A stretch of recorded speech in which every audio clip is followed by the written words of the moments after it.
بسم اللہ الرحمن الرحیم۔ آج کا ہمارا ٹاپک ہے اسیب کا سایہ۔ میرا نام حور ہے، اور اگر میں کہوں کہ میں نے وہ سب کچھ دیکھا اور جیلا ہے جو شاید کسی بھی عام انسان کے بس کی بات نہیں، تو یہ کوئی مبالغہ نہیں ہوگا۔ یہ میری کہانی ہے، میری آپ بیتی، جو ایک عام زندگی سے شروع ہوئی اور پھر ایک بھیانک خواب میں تبدیل ہو گئی۔ میں ایک چھوٹے سے گاؤں میں پیدا ہوئی، جہاں لوگ دن میں کھیتوں میں کام کرتے اور رات کو گھروں میں دبک کر بیٹھ جاتے۔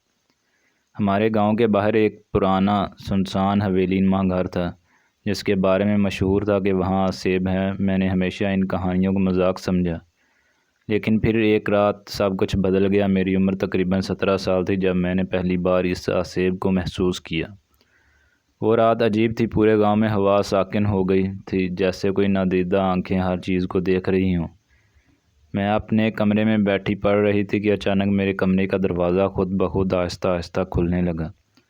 میں نے سوچا شاید ہوا کا دباؤ ہوگا، لیکن پھر مجھے کسی کے سانس لینے کی آواز سنائی دی، ایک گہری باری سرسراہٹ بھری سانس جو میرے بالکل قریب تھی۔ میں نے پیچھے مڑ کر دیکھا، لیکن وہاں کچھ بھی نہیں تھا۔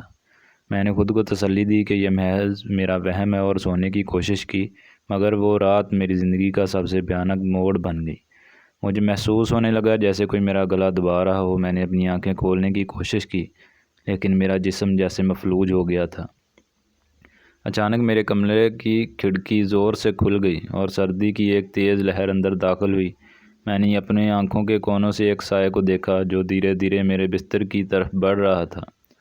وہ ایک عورت کا سایہ تھا، لیکن اس کے چہرے پر کوئی آنکھیں نہیں تھیں، صرف 2 سیاہ گڈھے تھے، جیسے کسی نے انہیں جلا کر نکال دیا ہو۔ میں چیخنا چاہتی تھی، بھاگنا چاہتی تھی، مگر میرا جسم میرا ساتھ نہیں دے رہا تھا۔ اس سائے نے آہستہ آہستہ اپنی سیاہ انگلیاں میری طرف بڑھائیں، اور جیسے ہی اس نے مجھے چھوا، میری پوری دنیا اندھیرے میں ڈوب گئی۔ جب میں نے ہوش سنبھالا تو میں اب بھی اپنے بستر پر تھی، لیکن کچھ بدل چکا تھا۔ ہر چیز ویسی ہی تھی، لیکن جیسے کسی اور دنیا میں تھی۔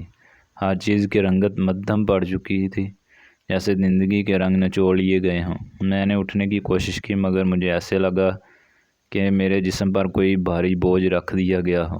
پھر میں نے اس عورت کو دوبارہ دیکھا۔ وہ میرے کمرے کے کونے میں کھڑی تھی، بالکل بے حرکت۔ اس کا سفید لباس خون سے سنا ہوا تھا، اور اس کے ہونٹوں سے کچھ سرگوشیاں نکل رہی تھیں جنہیں میں سمجھ نہیں پا رہی تھی۔ جیسے ہی میں نے اس کی طرف دیکھا، وہ دھیرے دھیرے آگے بڑھی اور میری آنکھوں میں جھانکنے لگی۔ اس کی آنکھوں کے گڈھے اتنے گہرے تھے کہ مجھے ایسا لگا کہ اگر میں زیادہ دیر انہیں دیکھتی رہی تو ہمیشہ کے لیے میں ان میں گر جاؤں گی۔ میں نے ہمت کر کے سوال کیا، تم کون ہو؟ اس نے کوئی جواب نہیں دیا، بس میرے قریب آ کر سرگوشی کی، اب تم کبھی بھی نہیں جا پاؤ گی۔ وہ دن، وہ راتیں، سب ایک ڈراؤنے خواب کی مانند گزرنے لگیں۔ میں اپنے ہی گھر میں قید ہو گئی تھی، مگر اصل قید میری روح پر تھی۔ میں نے کئی بار باہر نکلنے کی کوشش کی، لیکن جیسے ہی میں دروازے کے قریب پہنچتی، میرے ارد گرد ہر چیز دھندلی ہونے لگتی اور اگلے ہی لمحے میں خود کو دوبارہ اپنے کمرے میں پاتی۔ میرے خاندان والوں کو لگا کہ میں پاگل ہو چکی ہوں۔ وہ مجھے حکیموں اور مولویوں کے پاس لے گئے، مگر کچھ بھی فائدہ نہ ہوا۔ جب بھی کوئی دعا یا وظیفہ پڑھا جاتا، وہ اسیب مزید وحشی ہو جاتا۔ گھر میں چیزیں خود بخود گرنے لگتیں، دروازے زور سے بند ہو جاتے، اور رات کے وقت میری چیخیں پورے محلے میں سنائی دیتی۔ ایک رات میں نے فیصلہ کیا کہ مجھے اس اسیب کا سامنا کرنا ہوگا۔ میں نے قرآن اٹھایا اور سورۃ البقرہ پڑھنی شروع کی۔ جیسے ہی میں نے پہلا الفاظ ادا کیا، پورا کمرہ لرزنے لگا۔ سایہ ایک بھیانک چیخ کے ساتھ میری طرف لپکا اور میرے چہرے کے قریب آ کر گھبرایا۔ یہ تمہیں نہیں بچا سکتا۔ مجھے نہیں معلوم کہ میں نے کہاں سے ہمت اکٹھی کی، لیکن میں نے اپنی آخری سانس تک سورت جاری رکھی۔ سایہ چیختا رہا، دھواں بنتا رہا، اور پھر اچانک سب کچھ ساکت ہو گیا۔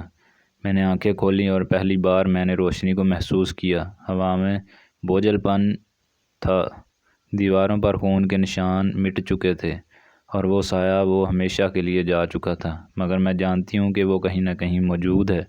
میں آج بھی راتوں کو کبھی کبھار اس کی سرگوشیاں سنتی ہوں، کبھی کبھار میری کھڑکی خود بخود کھل جاتی ہے۔ میں جانتی ہوں کہ میں آزاد تو ہو گئی ہوں، مگر میں کبھی بھی اس اسیب کے سائے سے مکمل طور پر نہیں نکل سکتی۔ یہ میرا اسیب تھا، میرا عذاب، اور شاید میری حقیقت بھی، جو میں کبھی بھی بھول نہیں سکتی۔ حور کی زبانی، اس کی کہانی۔ اختتام۔ کیسی لگی دوستو آپ کو سٹوری؟ لائک کمنٹ ضرور کیجیے گا۔